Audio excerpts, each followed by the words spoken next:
మా పాప అయితే సామాన్ సర్దేసిందండి. వీటిలలో అన్ని సెట్ బాక్సులలో పప్పు, మినపప్పు అని, పెసరపప్పు అని, కందిపప్పు అని అన్ని సర్దేసేసింది. నేనైతే ఆ వీడియో అయితే మీకు పెట్టలేకపోతున్నాను, ఎందుకంటే మా పాప నాకు తెలియకుండా సర్దేసింది. వీటిల్లో మనం ఏమైతే బాక్సులు అన్నీ ఓపెన్ చేసి తీసుకొని టైం వేస్ట్ చేసుకోకుండా చిన్న టిప్ అయితే మీకు చెప్తాను.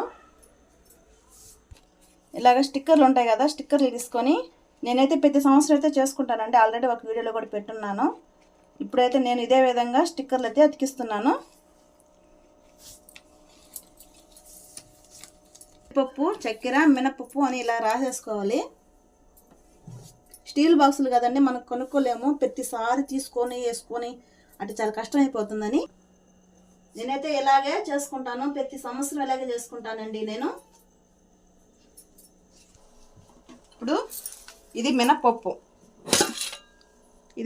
కాబట్టి దీనికి ఒక స్టిక్కరు. ఇదే విధంగా మనము ఇదండి ఆల్రెడీ నేను అతికించున్నాను. ఈ అతికించినటివి మొన్న క్లీన్ చేసినప్పుడు కడిగేసానండి. ఇదే విధంగా ప్రతి సంవత్సరం అయితే నేను చేసుకుంటాను.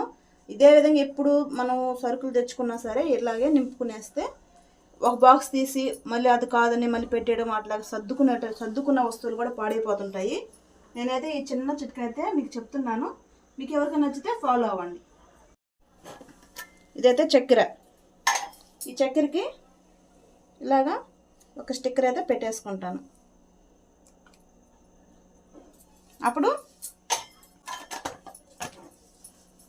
ఇలాగా సర్దేసుకుంటే మనకు ఈ దేంట్లో ఏముందనేది మనకు తెలిసిపోతుంది.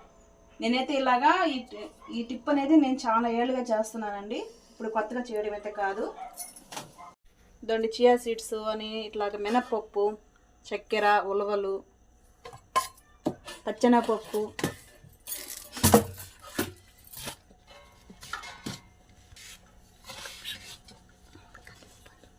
కందిపప్పు, ఇది చింతాకు పొడి అని, ఇది సీడ్స్ అని, పెసరపప్పు, దబ్బశనగలు ఇలాగా అన్నీ రాసి పెట్టుకున్నామంటే మనకు ఒక బాక్స్ తీసుకునే విధంగా బాగుంటుంది. అన్నీ చెదిరిపోకుండా కూడా వస్తువులు నీట్గా అయితే సర్దుకునేలాగే అట్లా సర్దిన వస్తువులు అలాగే ఉంటాయి.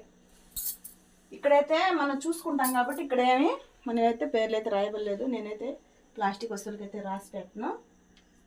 వీటికి మటుకు ఖచ్చితంగా ప్రతి సంవత్సరం అయితే రాసి పెట్టుకుంటాను. ఈ టిప్ మీకు నచ్చితే ఫాలో అవ్వండి. ఈ టిప్ మీకు నచ్చినట్టే చిన్న లైక్ ఇవ్వండి.